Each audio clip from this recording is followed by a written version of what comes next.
She had $3 billion, homes on 4 continents, and the kind of name that made rooms go quiet when she walked into them. And all she wanted was a child with a man she had known for 6 weeks. Not as money, not as connections, not anything that followed a single logical thread that any reasonable person could trace. Just him, just his child. And the reason she wanted it, the actual, buried, devastating reason that had been living inside her for years before she ever laid eyes on him, would not surface for months. Not until it had already changed everything. But this story doesn't start with her. It starts at 5:47 in the morning, in a 2-bedroom apartment on the 3rd floor of a building where the elevator breaks twice a year and the woman in 1B leaves soup outside your door whenever she hears you coughing. It starts with a man named Daniel standing in a bathroom with a wide-tooth comb in one hand and a small container of edge control in the other, his tongue pressed lightly between his teeth, doing his 7-year-old daughter's hair before school. His name was Daniel Osei, 34 years old, site supervisor at a mid-sized construction firm. He was the kind of man who arrived 15 minutes early to everything and left 15 minutes after everyone else. Not because he was performing reliability, but because it genuinely didn't occur to him to do otherwise. His crew respected him in the specific, unspoken way that men who work hard respect someone who has never once asked them to do something he wouldn't do himself. He wasn't soft. He wasn't loud.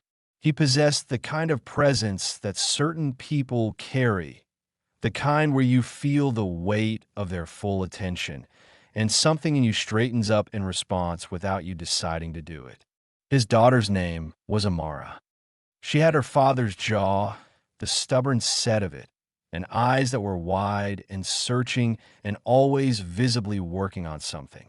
She asked the kind of questions that took the top off your skull. She once asked Daniel, on a perfectly ordinary Tuesday evening while he was washing dishes after dinner, whether stars could feel lonely. He had stood there with a soapy plate in his hand for a full 5 seconds. Then he said he thought it probably depended on the star.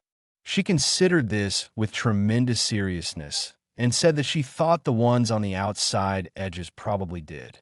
He had put the plate down and looked at her for a moment. Then he said, "Yeah, probably." He thought about that conversation for 3 days afterward. She was 7 years old. He was raising her alone. Her mother's name had been Chloe.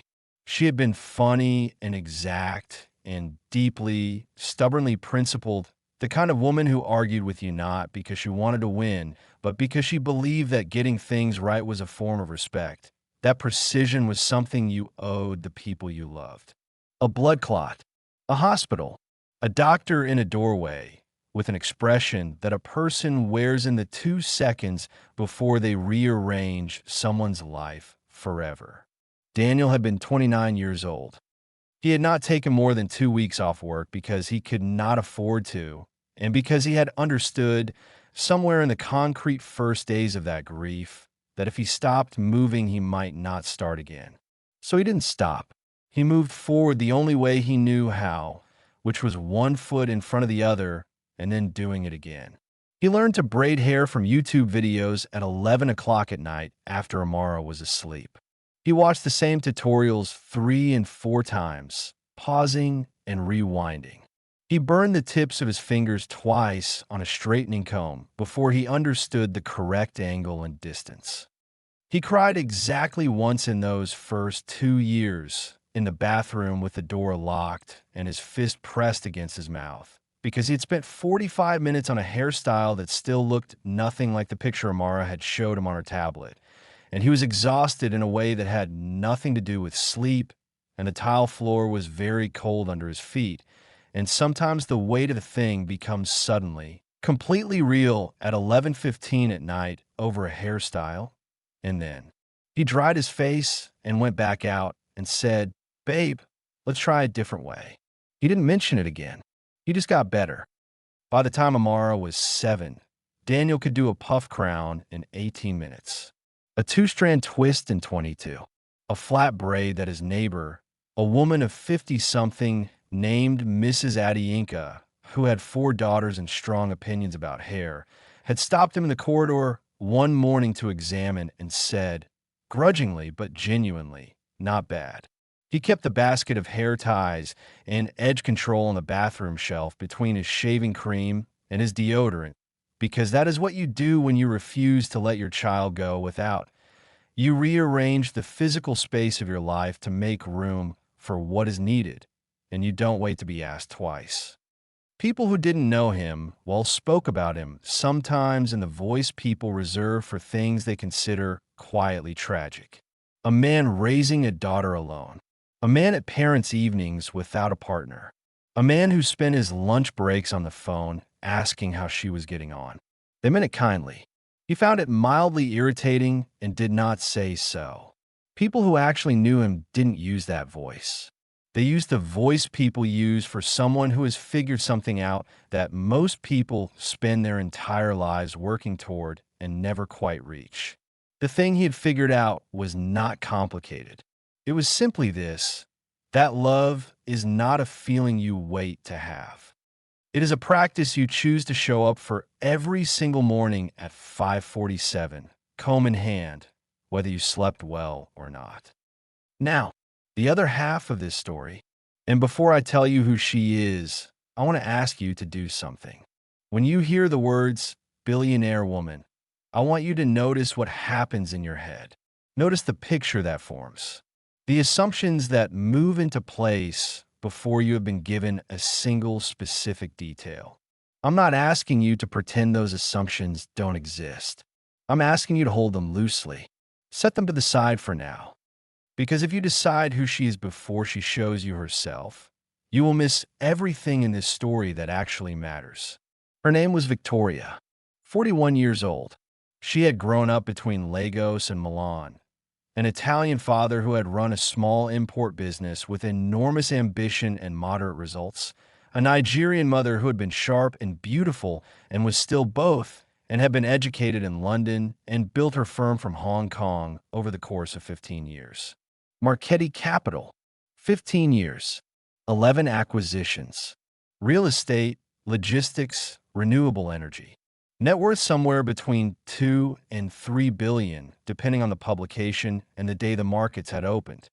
She moved through rooms with the specific economy of someone who learned very young that quiet is not weakness, that the person who speaks least in a room is often the one everyone listens to most carefully. She never raised her voice in a professional setting. She had never needed to. She was tall, dark-eyed, the kind of face that photographers found compelling and that she had stopped thinking about entirely before she was 30. She dressed simply and expensively, the two things being, in her experience, entirely compatible. She was never late. She was never underprepared. She had an ability to read a room in the first 45 seconds that several of her competitors had found, to their cost, that they could not match. She had no children. She had never been married, though there had been 2 significant relationships, one in her late 20s that she did not speak about with any regularity, and one that had ended 3 years before the story begins, quietly and without drama or recrimination. 2 adults who still respected each other, choosing distance over the slow erosion of something that had once been good. She had no siblings. Her father had died when she was 14, a fact she mentioned so rarely and so briefly when it came up that most people who had worked with her for years did not know it. Her mother was still alive in Lagos, sharp, occasionally infuriating, deeply loving in the specific way that certain mothers are loving, which is to say entirely on their own terms. And she called every Sunday at 11 in the morning, Lagos time, and asked every single time without variation whether Victoria was eating properly and whether she had any genuine friends, by which she meant people she called when she was scared and not only when she needed something. Victoria always said yes. She was lying on both counts. The people who worked for her describe her with a consistency that suggested they had agreed on the language in advance, though they hadn't. Demanding, precise, absolutely fair.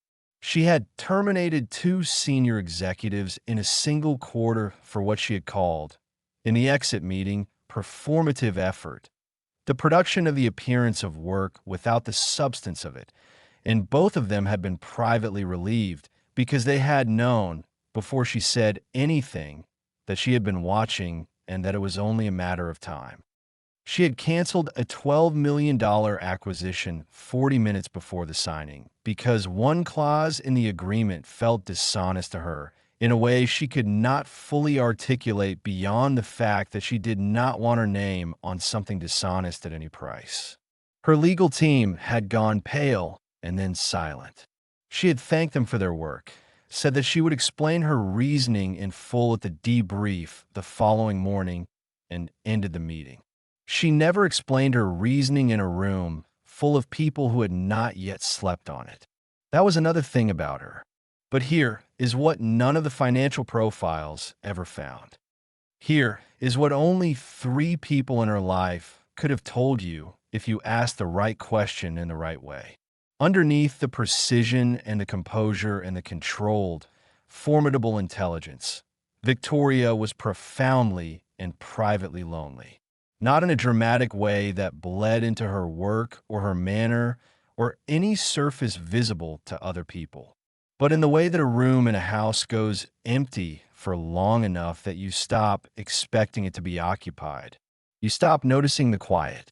You tell yourself you prefer it, and you almost believe yourself, until something opens the door without warning and you feel the full weight of all those years of quiet all at once. She was also carrying something else, a piece of her history she had kept so locked for so long that even the woman who had worked beside her for 9 years and knew her better than almost anyone knew the broad outline of it, but not the full shape, not the depth, not what it had cost her. We'll get to that. The way their paths crossed was not dramatic.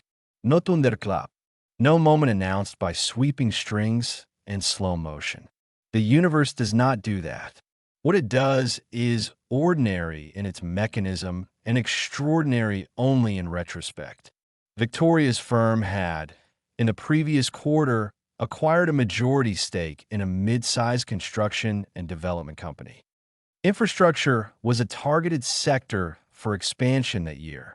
One of the operational consequences of the acquisition was that existing subcontractor relationships were reviewed. Daniel's company was the primary subcontractor on a major development project tied to the new acquisition, and a site meeting was arranged to introduce the new ownership's representative and assess the project standing. Daniel had been told the representative would be a junior associate for Victoria's team. Instead, Victoria walked through the door of the site office at precisely the agreed time, read something on her phone for the final 3 seconds before she sat down, placed the phone face down on the table, and looked at him. "Tell me the 3 things most likely to delay this project," she said. Not hello, not her name, just a question. Daniel, who was not easily rattled, raised an eyebrow and told her. Drainage rerouting on the eastern boundary. Supply chain delays on the structural steel, which his supplier had flagged 2 weeks ago, but which hadn't been escalated to the ownership level because the previous management had a habit of absorbing problems rather than reporting them. And a boundary line dispute with the local planning office that should have been resolved 3 months before this meeting and hadn't been because no one had pushed hard enough and there was no one on the ownership side with the standing to push. She made 3 notes in a small notebook, not on her phone, which he noticed, and asked 2 follow-up questions. She stood up, said she would have the planning issue resolved by Thursday, and left. It took her until Wednesday. That should have been the end of it. A professional exchange between 2 people whose responsibilities happened to briefly overlap. Forgettable by any measure. Both of them would move on. The project would continue. Life would proceed. 3 days later, she was back on site. She told her assistant it was a routine walkthrough. It was not routine, though she did not yet fully acknowledge this to herself. She had been on the site for 12 minutes when she saw Daniel across the lot. Hard hat on, mid-conversation with two of his crew. His posture was the particular relaxed authority of someone who knows a job so completely that the knowledge is settled into the body itself, who doesn't need to think about any of it. And beside him, sitting on an upturned equipment crate with her feet dangling several inches above the mud, wearing a yellow raincoat 2 sizes too large for her, drawing with total and serious concentration in a small spiral notebook, was a child. The school had closed that morning due to a burst pipe in the boiler room. Daniel had no childcare available on short notice. The site manager, a man named Frank who had worked with Daniel for 4 years and who had a daughter of his own, had waved him through. Daniel had installed Amara on the crate with the notebook and 2 pencils and the instruction to stay exactly there, and she had taken this responsibility with the gravity it deserved. Victoria stopped walking. Her assistant stopped half a step behind her and said nothing. He had been with her for 2 years. He had learned very early that the most useful thing he could do in moments like this was to become as close to invisible as possible. She watched Daniel.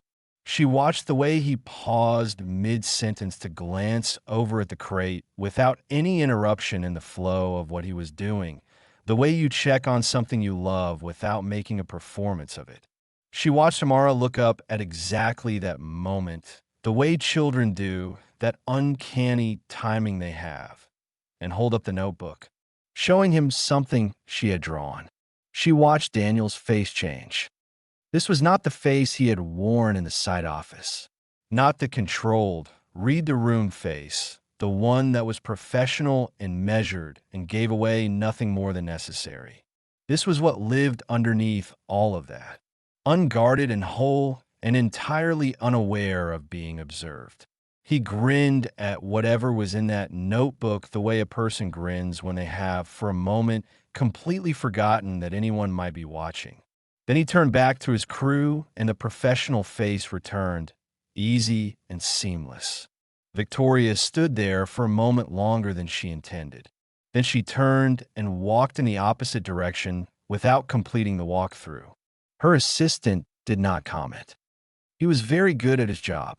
That evening, sitting in the back of her car on the way to an investor dinner, she had already decided she would leave at the earliest reasonable opportunity. Victoria found herself thinking about that grin, not with any articulated intention. It was simply there in her mind, persistent and specific. The ease of it, the completeness, the way a man could be standing in a muddy construction site at the end of a long and physical and thoroughly ordinary day and still light up, entirely and without any reservation, at a child showing him a drawing in a notebook. She could not remember the last time she had looked at anything that way. She told herself it was a passing observation, the kind of small human detail you absorb without meaning to and that evaporates by morning. She believed this for approximately 9 days. And here is the question I want to leave with you before we go further. You know what she does next? You read the title.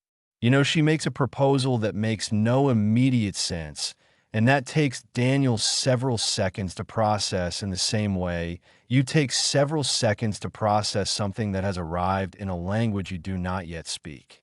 But what I want you to sit with before we get there is this: what kind of person does this? Not a reckless person, not an impulsive person, not someone who acts on whims. Everything you know about Victoria so far tells you the precise opposite. So what drives a woman like that to walk into a professional meeting and say the things she says? Hold on to that question, because the answer, the real one, the one underneath the one she gives him first, is what this entire story has been building toward. 6 weeks she thought about it. 6 weeks of the most methodical, careful research she knew how to do, which was very methodical and very careful. She reviewed everything professionally available about Daniel. She asked considered questions of people in overlapping circles, framed as routine due diligence, which in a sense they were. She spoke to the site manager, who told her, without any particular suspicion, that Daniel had been with the firm for 6 years, that his crew would walk through walls for him, that he had no enemies worth mentioning, and that he was raising his daughter alone after losing her mother when the child was not yet 2 years old. The site manager said this last part with the specific gravity of a man who has enormous respect for something he doesn't have the words to fully name. What she found was consistent, reliable, unimpeachable in the ways that mattered to her. No financial complications beyond the ordinary pressure of a single income stretched across a city that cost too much. No record of anything concerning. A small, loyal circle of people who had known him for years. By every measure she applied, he was a genuinely good man. She had Felix send a formal email to Daniel's work address, referencing the project, proposing a meeting to discuss partnership opportunities. Standard language. Nothing that would read as unusual. Daniel assumed it was about the contract renewal. He wore a clean shirt. He arrived 3 minutes early. He rode the lift to the top floor of a glass tower that had a view of the city like a map of something you had been trying to understand your whole life. There was water in front of him when he sat down, not coffee, which he would only think about later and which would tell him, in retrospect, exactly how long she had been preparing, and Victoria's hands were folded on the table with a composure that was not tense, just held. She thanked him for coming. She asked 3 questions about the project. Real questions, attentive, fully absorbed. He answered them. And then there was a deliberate silence, brief and weighted, and she looked at him with those still, dark eyes. What I'd like to discuss with you today has nothing to do with the project. Daniel waited. I'm going to say something that will sound unreasonable on first hearing. I'm asking you to let me finish before you respond. He looked at her steadily. I would like, she said, in exactly the same unhurried, level tone she might use to propose a structural reorganization, to carry your child. Silence. The particular quality of silence that exists in the space between one kind of reality and another. He was not a man easily knocked off his feet. He had navigated the worst grief of his adult life without stopping. He had rebuilt his entire existence from the ground up at an age when most people are still figuring out the first version. He was not given to being rattled. For 6 full seconds, he simply looked at her. I am sorry. I understand how this sounds. I'm asking you to hear me out. You want to carry my child? Yes. You want to have a child with me. He said it again, slowly, as if the repetition might eventually land differently. It didn't. We have met twice. Professionally. You are, functionally speaking, my employer. I'm aware of that. Then you understand why what you just said. I understand completely. I'm not asking you to decide anything today. I'm asking you to hear the full picture and let me explain my reasoning. Why me? His voice was controlled. It cost him something to keep it that way. Of all the people in the world with access to your level of resource, why come to a man you met in a site office 2 weeks ago and say he stopped? Start again. Why me? Because I have thought about this very carefully and you are the right person to ask. That's not an answer.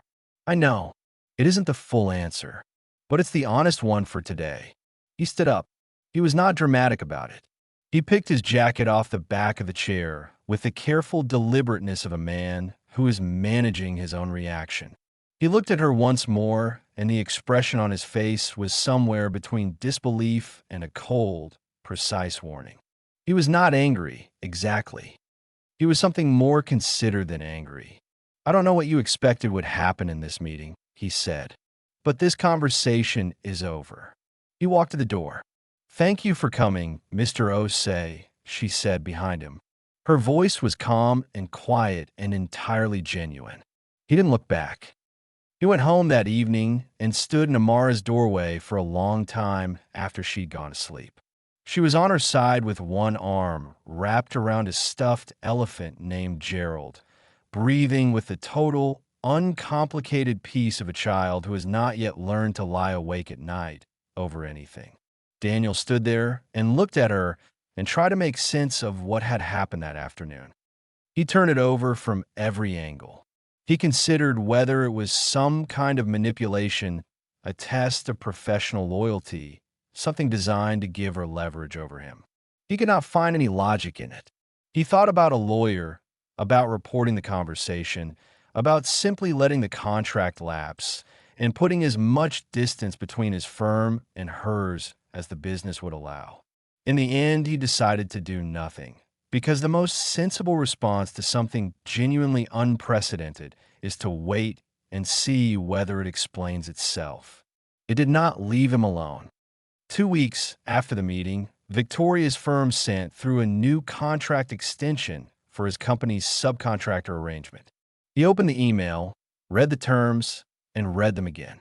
They were, by any honest reading, significantly more favorable than the previous agreement. Better rates, longer term, a clause about preferred supplier status on future projects. No direct communication from Victoria. No reference to their conversation. Just a decision that benefited him, delivered through official channels with clean, professional language. He signed the contract. He needed the work.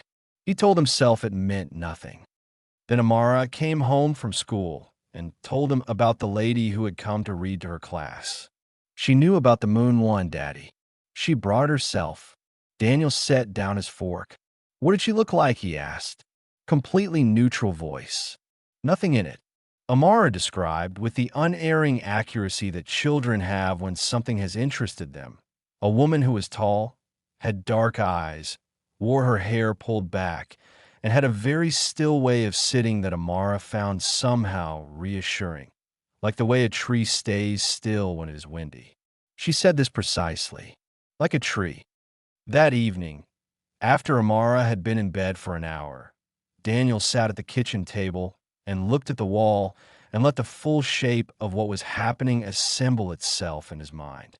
Then he opened his email. He wrote, Saturday, 10 in the morning, the park on Ridley Road. I will bring Amara. You will not approach her without my permission.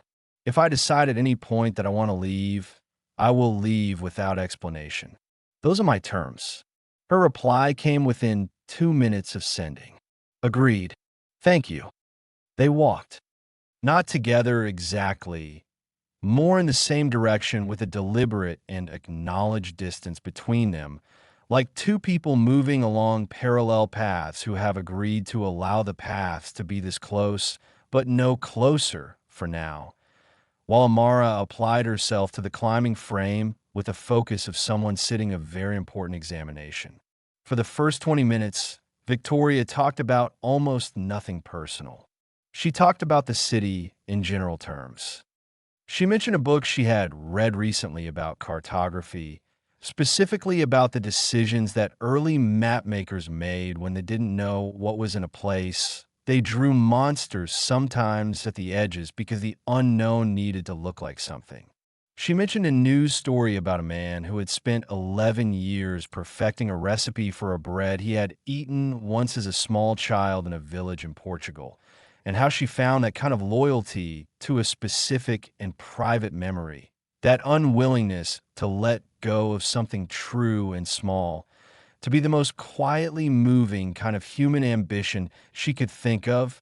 Daniel found himself talking about the bread story, about how he understood the impulse of it, even if he couldn't imagine having 11 years to spare. About Amara asking whether fish dreamed, and how he had said he thought they probably did, and how she had accepted this with the seriousness of a scientist receiving a plausible hypothesis. About a building he had worked on early in his career that had a stairwell window positioned in a way he had thought was pointless and vaguely wasteful until 5 years later, he happened to walk past it on an afternoon in November, and the light coming through had stopped him in his tracks, completely, in the middle of a busy pavement, because it was one of the most beautiful things he had seen in years. Victoria listened to all of it the way that very few people listen, not half present, not preparing the next thing she was going to say, not steering the conversation anywhere, just receiving. When she responded, She responded to what he had actually said, not to what she had been waiting to say next. He noticed this. He did not say that he noticed it. Then Amara fell. It was not serious. A stumble on the edge of the climbing frame, a scraped palm, the kind of small injury that is 90% shock and 10% pain, but still requires its full measure of ceremony to be properly resolved. She came running with a hitching, preparatory breath that precedes actual crying, holding her palm out in front of her as evidence. Daniel was there in 4 strides. He crouched down. He looked at the palm. From his jacket pocket, he produced a small first aid kit the size of a wallet. Because he carried one everywhere, had done for 5 years, it was one of the things Mrs. Adiyinka from the first floor had told him early on. Get a small kit. Keep it on you always, you will thank yourself. And he cleaned the scrape with a wipe and pressed the plaster in place, and then held her hand gently in both of his and blew on it, soft and slow, the way his own mother had done for him. Amara looked at her palm. She looked at him. She hiccuped once. Does the plaster have dinosaurs? He checked. Tyrannosaurus. Okay, she said, satisfied, and walked back to the climbing frame. When Daniel came back and stood beside Victoria again, she was looking at the ground. There was something about her expression, something she was working carefully to manage, that he couldn't name immediately, but that he recognized in the way you recognize something you have seen before without being able to place where. He had spent years learning to read the faces of men under pressure, men carrying things they weren't saying, men who needed something and didn't know how to ask for it. He knew what contained feeling looked like. Are you all right? He said. Yes, she said, a beat too quickly. He looked at her for a moment. Then Victoria, her name, for the first time. She looked at him. Weren't you telling me? A silence. Not uncomfortable, but long. A great deal, she said finally. I'm aware of that. Then tell me one true thing. That's all I'm asking. She looked at Amara, who had reached the top of the climbing frame and was surveying the part from there with the satisfaction of a general observing a successful campaign. She looked back at Daniel, and she said, very quietly, in a voice with a different quality from any other voice she had used with him, I don't have very much time. He stared at her. What does that mean? She shook her head once, gently, with the expression of someone who has said more than they intended and is deciding whether to continue. It means there are things I need to do before I can't. And this is one of them. That's not an answer. No, it isn't. She didn't give him one. Not that afternoon. But something moved between them in that park. Some invisible line shifted from strangers navigating a strangeness towards something more careful and more mutual. Not warmth, not yet. But the particular quality of recognition that happens when two people sense, without being able to explain how, that the other one is carrying something large and has been for a long time, and that the carrying has changed the shape of them in ways they have stopped noticing because they are too close to it. They met twice more in the weeks that followed. Coffee, once at a place she suggested, and he approved by the fact that it was small and ordinary and nothing that required anything from either of them. A phone call that ran 2 hours without either of them tracking the time, touching on almost everything except the thing at the center of all of it. And each time, without fail, Amara asked about the lady from the park. Is she your friend, Daddy? I don't know yet. Amara thought about this with the full weight she brought to any question that seemed to her to matter. She has sad eyes, she said, like she's missing someone. Daniel sat with those words for a long time afterward. He was also sitting with the beginning of something else, a thread he hadn't looked for but had found anyway. Because Daniel Osei was a methodical man, and methodical men, when something doesn't add up, eventually start checking the arithmetic. He had started with what was publicly available. Her firm, her history, her background. All of it consistent with what he already knew, assembled with the care of someone who managed their public image not aggressively, but precisely, giving just enough to satisfy without giving the parts that mattered. Then he went deeper. A profile from 8 years ago in a financial magazine. A mention in a single paragraph of a legal matter resolved privately, without public disclosure. Nothing specific, just the shape of something handled and closed. An alumni reference from university he hadn't known she attended, before London, before finance. Biochemistry. She had studied biochemistry. He had held on that for a while. Most people who end up running private equity firms have been finance people from the start, or law, or mathematics. Biochemistry was unusual. Biochemistry was a choice that pointed toward something. Then the photograph. He had been on the fourth page of an image search, looking for nothing specific, just looking when he found it. A charity gala from 9 years ago. Victoria, younger, in a formal gown, standing beside a man in his 40s. Both of them looking at something to the left of the camera. The caption named her and named him. Dr. Ethan Osei.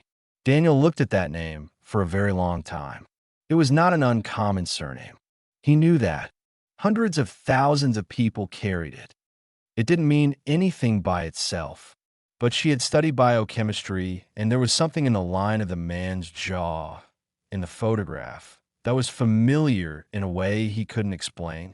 And the weight in her voice when she had said, "I don't have very much time." And the way she had looked at Amara in the school classroom and known exactly which book to bring. He called his mother in Accra. He asked, quietly, about his father's brother Ethan. The uncle he had known only as a name at the edge of family memory.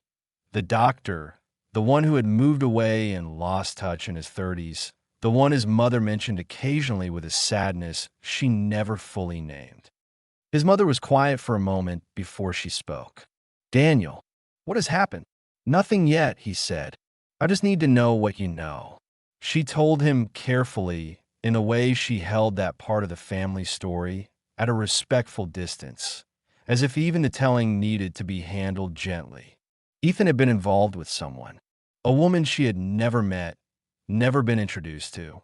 Brilliant by all accounts. Very private. Someone Ethan had loved the real way, the total way. They had never married. There had been his mother lowered her voice here, because she was a woman who believed certain things deserve the weight of being spoken carefully, a pregnancy. The details had never been made clear to the family. A loss of some kind. The relationship had ended. Ethan hadn't spoken about it, not to anyone his mother had been in contact with. And then the accident 7 years ago on a road in Hong Kong, before any of them had closed the distance that had grown between Ethan and the family, before any of them had the conversation they had kept meaning to have. Daniel put down the phone. He sat in his kitchen in the quiet of the evening with the specific stillness of a man in whom something has just resolved, not arrived, but resolved, like a shape emerging from something that had been blurred. The biochemistry degree. The photograph. The weight in her voice when she said she didn't have much time. The grief she carried that she had no name for, that she had been carrying alone for 7 years. He sent her 3 words. "We need to talk." She met him the following evening at the cafe near the park. Her suggestion, which told him she had understood immediately what it meant. Not her office. Not anywhere professional. Here. Small. Ordinary. A place that required nothing. She was already there when he arrived. Tea in front of her, untouched. She looked for the first time in every encounter they had had like a person who was not entirely composed. Not falling apart, but working its steadiness rather than simply wearing it. He sat across from her. He put his phone on the table between them, open to the photograph. She looked at it for a moment. She did not look surprised. "How long have you known?" she said. 2 days. "How long have you known who I was?" "Since the first site meeting. I recognized your surname when I saw it on the file. And when I saw you, I recognized your face. You look like him around the eyes. He was my father's brother. I know. He died 7 years ago. I know." A pause. and in it something that had been held for a very long time. I was there. The cafe continued around them. Steam from the machine behind the counter. A quiet conversation across the room. None of it touched their table. My mother said there was a pregnancy, Daniel said. I know what she would have been told. It's what I allowed to be told. Because the full truth wasn't something I could give to a family I had never met. While I was still, she stopped. Still what? She looked at him steadily. Try to survive it. She told him everything. She had been with Ethan for 4 years. They had met in Hong Kong at a conference where she had said something in a panel discussion that he disagreed with, not rudely, but precisely with the specificity of someone who had thought about the subject deeply and was not interested in being polite about an idea he thought was wrong. She had said, prove it. He had. They had gone to dinner afterward and talked until 2 in the morning, and the conversation had the quality, she told Daniel, of something that had already been going on for years, and they had simply found the room where it was happening. She described him the way people describe someone they have truly loved, not with superlatives, not with performances of feeling, but with the specific, irreplaceable details. The way he always overestimated how long things would take, because he was unwilling to do anything at less than his full capacity, and this made him chronically optimistic about timelines in the wrong direction. The notebook he kept of questions he wanted to eventually find the answers to, not a professional notebook, but a personal one, small and worn, questions about the world and about people and about things that mattered to him and that he had not resolved. The way he laughed, without any of the social management that most adults apply to their own laughter by the time they are 40, the careful calibration of how much is too much, how unself-conscious is too unself-conscious. He laughed with his whole self. She had found this extraordinary from the beginning and had gone on finding it extraordinary until the end.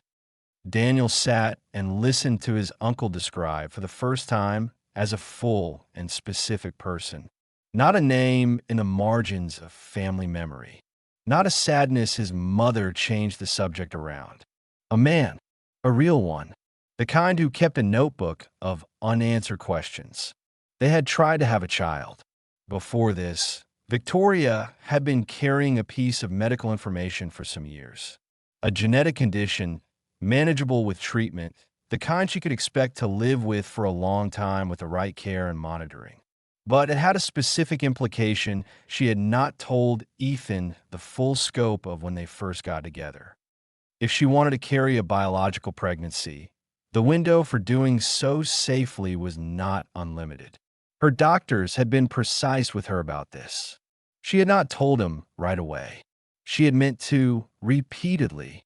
But there's a particular cruelty to certain kinds of medical truth, which is that to speak it makes it real, and when you're in love and building something, the real can feel like something you can stay ahead of if you just don't stop moving. She told him eventually. He reacted the way she should, by then, have known he would, without fear, without distance, with the complete and practical conviction of someone who meant it when he said they would face things together. They had tried. They lost the pregnancy at 14 weeks. And then the road, the lorry, the phone call. She had been in Lagos when it happened, a flight that was delayed by 6 hours. She had sat in the departure lounge and known, with a certainty that had no rational basis and every emotional one, that she would not get there in time. She hadn't. She did not attend the funeral. She was not family. She had no formal standing. She had not known his family beyond what he had told her. In the obliterating numbness of those first weeks, she had let that gap stay exactly as it was. She had packed his things from their shared apartment with the precision she brought to everything, had kept one photograph and one notebook, had put them in a drawer, and had gone back to work. Because it's what I know how to do, she told Daniel, and the feeling was there in her voice, genuinely there. Not performed, not controlled away, but present, held with a discipline that had been learned at a cost she had been paying for 7 years. So I worked. I built things. I told myself that what I had lost was a future I hadn't fully inhabited yet, and that made it survivable. Was it? Daniel asked. No, she said. Not really. 2 years after the accident, her condition had changed. Not dramatically, not terminally, but the window for a biological pregnancy had narrowed in a way that her doctors described carefully and honestly. In the language of people who have delivered this particular news before and have learned that directness, delivered with full respect, is the only kindness worth offering. I'm not dying, she said to Daniel, because she could see on his face exactly where his mind had gone. I want to be precise about that. I am managing a chronic condition. The prognosis with treatment is not dire. I expect to live a long life. But the window for carrying a biological pregnancy closed, effectively, about 8 months ago. She had looked at every alternative: adoption, surrogacy, other arrangements. None of them were off the table in principle. But when she had her full genetic profile mapped as part of the research process, her doctors had identified something she had not anticipated. Her condition interacted with certain genetic markers in offspring in ways that could be medically significant.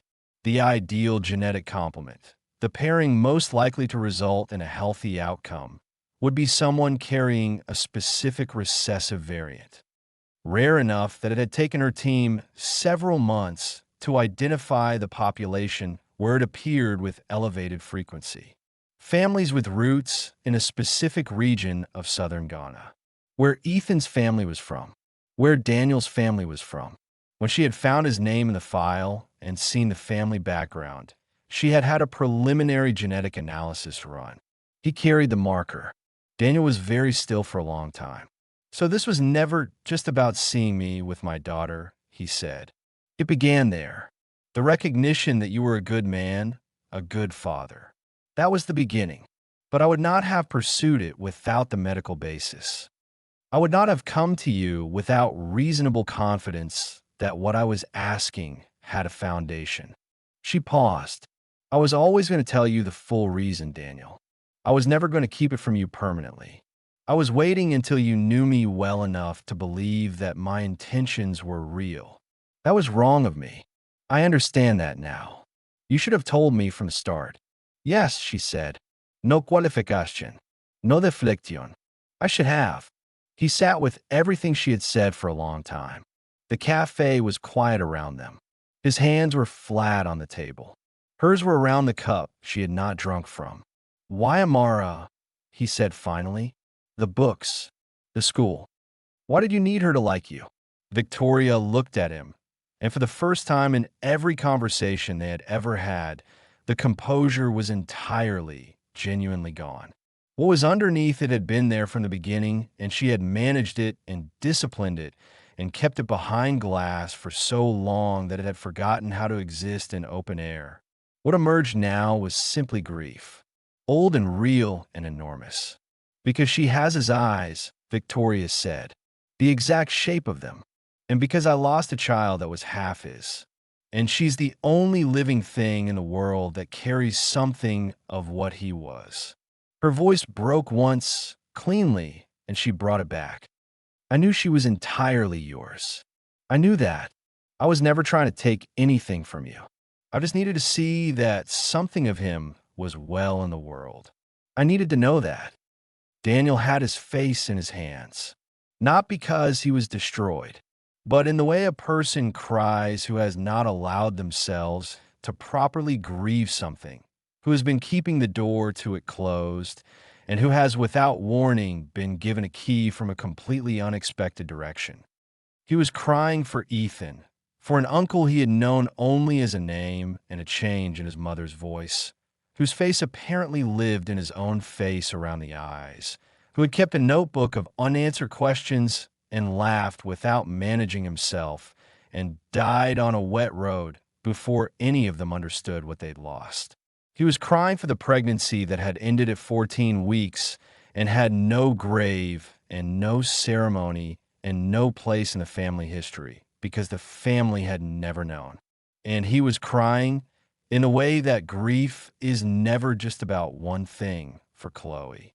For Amar's mother, for the particular shape of his own loss and how it had lived quietly in the back of every day for 5 years. Victoria did not move for a long time. Then she sat beside him, not across, beside. She didn't touch him. She didn't fill the silence or manage it or try to offer anything. She simply stayed, present, still, the way you sit beside someone when there is nothing adequate to say and the only honest thing is to not leave. Eventually he looked up. He wiped his face with the flat of his hands. I don't know what to do with any of this, he said. You don't have to know tonight. My uncle loved you. Yes. And you loved him. Yes, she said.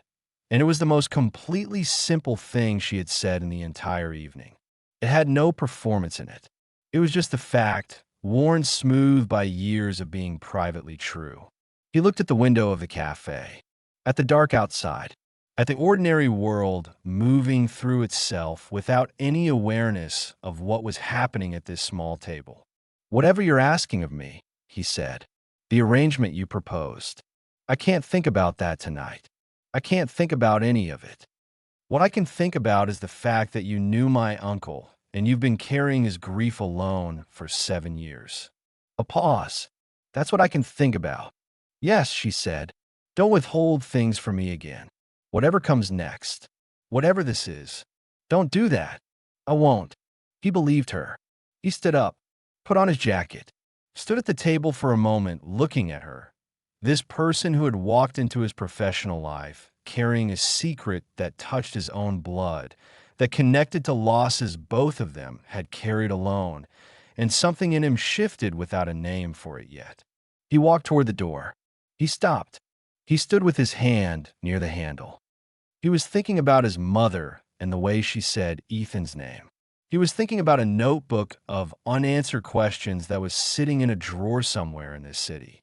He was thinking about a 7-year-old girl who had looked at a stranger in a park and seen, with perfect, uncomplicated clarity, that she was missing someone.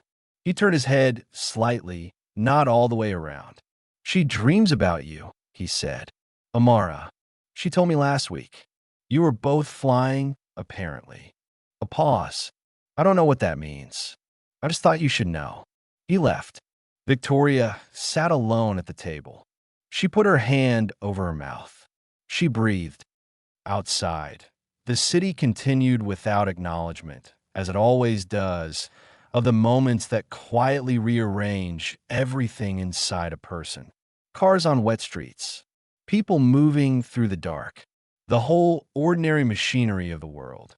And inside, something that had been locked for 7 years came open. Not all the way.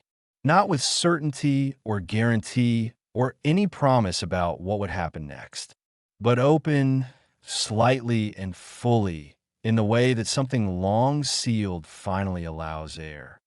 There's a version of this story that is easy to summarize. Billionaire woman, unusual request, single father, shocking twist, resolution, for lines. You close the tab and move on. But that version misses the only thing worth 2 hours of your life to understand. The people who arrive with the hardest requests, the ones who show up at the wrong time, in ways that make no immediate sense, asking for something that sounds unreasonable until, slowly, it becomes the most human thing in the world. Sometimes those are the people who love something we love, who carry grief that runs along a track parallel to ours, invisible until something brings the 2 tracks close enough to see. And the only reason they have come to us, the specific us, is that every other path has closed. Was it the right approach? No. Was it honest eventually? Fully and without qualification? Was it, in its own strange and difficult and entirely human way, an act of love? I believe it was. Daniel did not give her a simple answer that evening. He went home and stood in Amara's doorway for a long time, listening to her breathe, and he thought about a man who kept a notebook of unanswered questions and whose face lived around the eyes in his own. He thought about a woman who had been carrying grief alone in a locked room for 7 years and had finally, awkwardly, imperfectly, found the one person in the world who held the other key. What grew from that, going forward, whether it became friendship or something more, or simply a shared commitment to Amara, knowing the history she carried in those wide, searching eyes, is a story that belongs to them and to time and to the choices they will make from here. What I can tell you is that they didn't stop talking. The world is full of people carrying grief alone that they never needed to carry alone. That is the whole story. If this one stayed with you, if you found yourself thinking about a man doing his daughter's hair at 5:47 in the morning, or a woman sitting alone at a cafe table with her hand over her mouth, subscribe right now before you scroll past this moment. I tell stories like this every week. Stories about real people in impossible situations, about the love that survives when we have stopped expecting it. I read every comment, without exception. Come down there and tell me, what would you have done if you were Daniel, sitting in that cafe, and someone who had loved your uncle walked into your life with a request like that? Would you have walked out after the first meeting and never looked back? Or would you have eventually, slowly, turn around at the door? Tell me below. And next week, she raised her sister's son for 11 years, gave him everything, her savings, her home, the version of her life she had planned before he arrived. And then her sister came back, and what she asked for, nobody was ready for. Next week, do not miss it.